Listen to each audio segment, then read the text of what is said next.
All right, welcome back. For all of us, we covered chapter 1 last time of Three Uses of the Knife.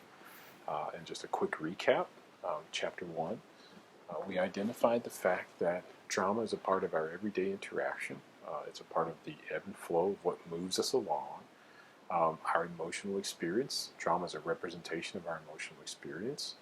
But drama provides for this one thing that is unique, and that is it gives us the opportunity to be different characters, to see from different perspectives, right? To experience different things throughout the course of the story or the interaction, okay? And that's the most important aspect of drama. This idea that a hero can be a hero and a little bit villain and a little bit hero again, and that there's some ebb and flow that exists. Everything's not clear cut, right? And so that's like that sort of interest drawing, right? There is something that we can connect to in probably every character, but certainly every drama, there's something that we can connect to. This is the psychologist Alexander Solzhenitsyn, who spent some time in the Soviet gulags, says that the thin line between good and evil runs down the center of every human heart. In no place is this probably more manifest than in drama, and that's the argument of the first chapter. The second chapter, Mamet titles Second Act Problems. And the thing that he's pointing at in theory, okay, again, remember theory being the lens through which we're looking to think about this. And for him, the theory is the first move of the second act is that point where we narrow our concentration to the goal. Okay, so on page 35, about halfway down, he says, that's what it is. Our concentration has been narrowed to a goal. So think of the second act as when we want something to happen, right? That point in which we want there to be an outcome. Now, sometimes that can happen really early on. Sometimes it takes a long time. The amount of time doesn't really matter, although the traditional sort of idea behind drama is that slow build, right? But various plot lines, of course, that's the measure of plot, right? We're going to build toward your crescendo. The various plot lines, though, in something that's a very complicated drama, might include multiple instances of this happening. So not just the one time, but multiple instances, right? And so in so doing, what we see is when do we start to care, right? Moving to the bottom of page 36, he says, when the curtain goes up, right, the drama begins, right? When the curtain goes up, we've got your attention.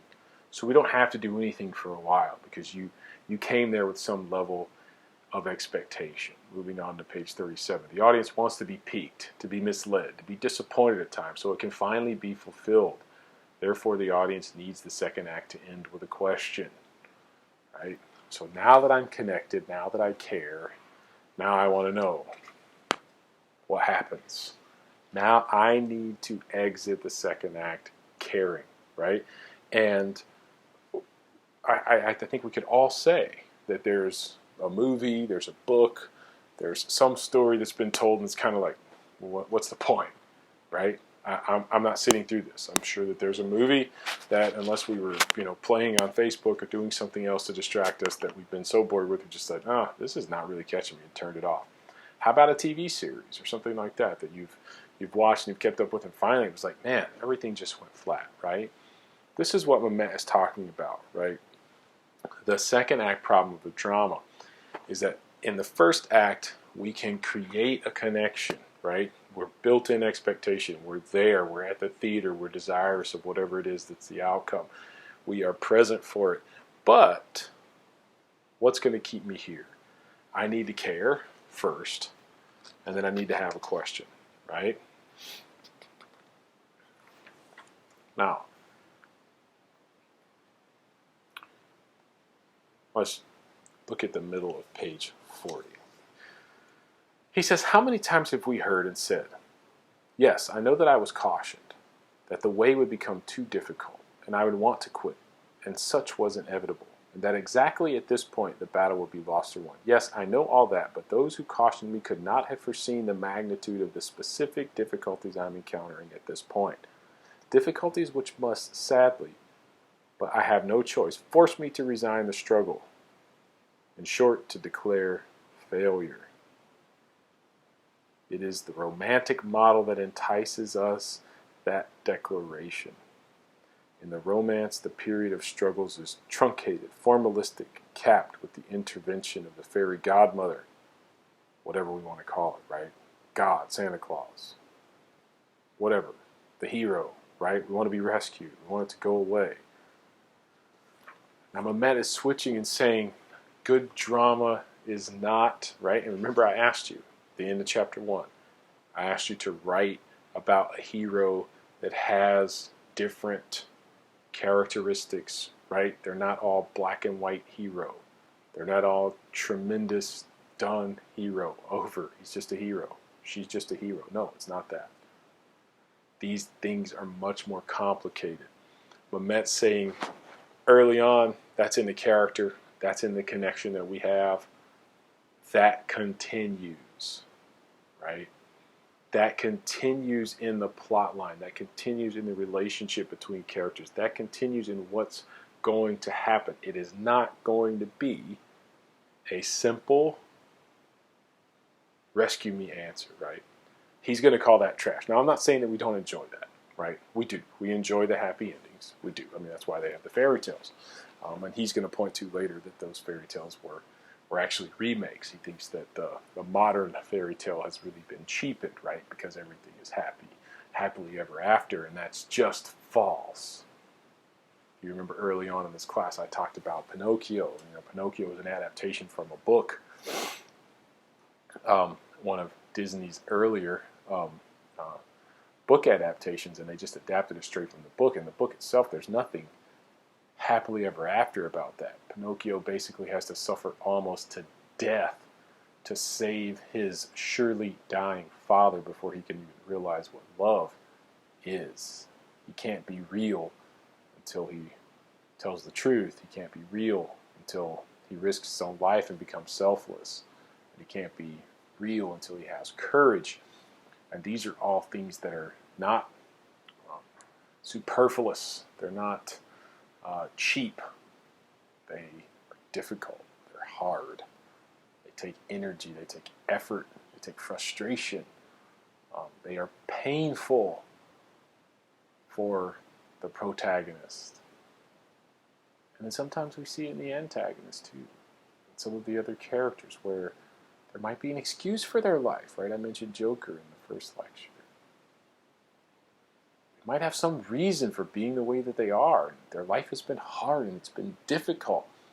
And this is what the second act, according to Mamet, is going to wrestle with. What is the best outcome? That might be the most important question of the second act, right?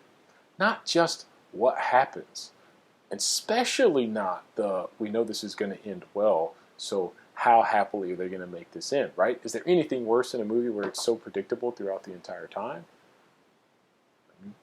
Perhaps sometimes we enjoy it. We just want the happy ending. We just want to lie to ourselves, and that's Mamet's point. Good audiences don't want to be lied to. Good audiences don't want to be, what can we say, manipulated and misled. Yeah, chasing rabbits every now and then. Manipulated. Remember in the first act, this is not your soapbox. This is a life that we're talking about. This is an expression that we're talking about. This is real, right? It's fiction. The best fiction is real. That's what we want. Like the best art is the depiction of something. You're like, man, that looks so real. Right? And so the same thing is happening here in the art, right? Look on page 43. It says,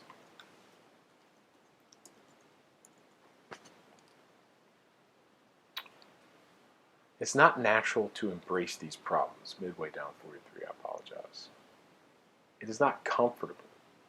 It calls upon one to admit one's arrogance in trusting one's own beloved skills and accomplishment. The romance calls for the hero, at this point, to simply exercise faith, to act as if the problem did not exist. But the true drama, and especially the tragedy, calls for the hero to exercise will and to create in front of us on the stage his or her own character, the strength to continue. Right? Remember the poem If from the first half of the class, right? Where the father is telling the son that you could have the will, right? When there is nothing left in you except the will that says, hold on. Mamet's pointing to that very same kind of idea, that very same kind of spirit that says, you know, the romance says, just pretend like there is no problem. Act on blind faith. But the true drama is saying, no, there is a problem. It's obvious. Have the courage to face it. Develop your character in front of us. Show us how you have fear and still face it. This is a common misconception, even in the world of psychology, which I work with half my time. Right? People say, well, I'm just not brave. Right? As though bravery would be a feeling. It's not. Right? It's not that brave people don't experience or have fear. It's that brave people act even though they feel fear. This is the difference in that saying, from the romance, from what he's kind of dismissed as trash. Again, remember, this is theory. This is a lens. I'm not trying to tell everybody that whatever it is that they watch or they read is not quality. Aesthetic is one of those things. But I'm looking through this lens, and obviously because I'm looking at this idea of metaphorical truth, these things that if we treat them a certain way, our lives are better. And obviously I've always been passionate, and I've had this sort of elevated vision that art is that thing that sort of weaves us all together, that puts us all in the same place, that allows us to really truly be empathetic. And that's essential and that's important. And in this sense, Mamet is talking about that through the lens of drama, that the romance dismisses the problem, the tragedy. The hero accepts the problem as a problem. We get to see the hero develop in character, right? Page 44. He says, the Stoics wrote that the excellent king can walk through the streets unguarded. And yet our contemporary Secret Service spends tens of millions of dollars every time the president and his retinue venture forth. Mythologically, the money and the effort are spent not to protect the president's fragile lives. All of our lives are fragile. But to protect the body politic against the perception that his job is ceremonial, and that for all our attempts to invest it with real power, there's no one there but us. It is the notion of emptiness that the trappings of the state are meant to counterbalance. Excuse me. What's being said here? He is talking about this idea that we are what give meaning. We give meaning.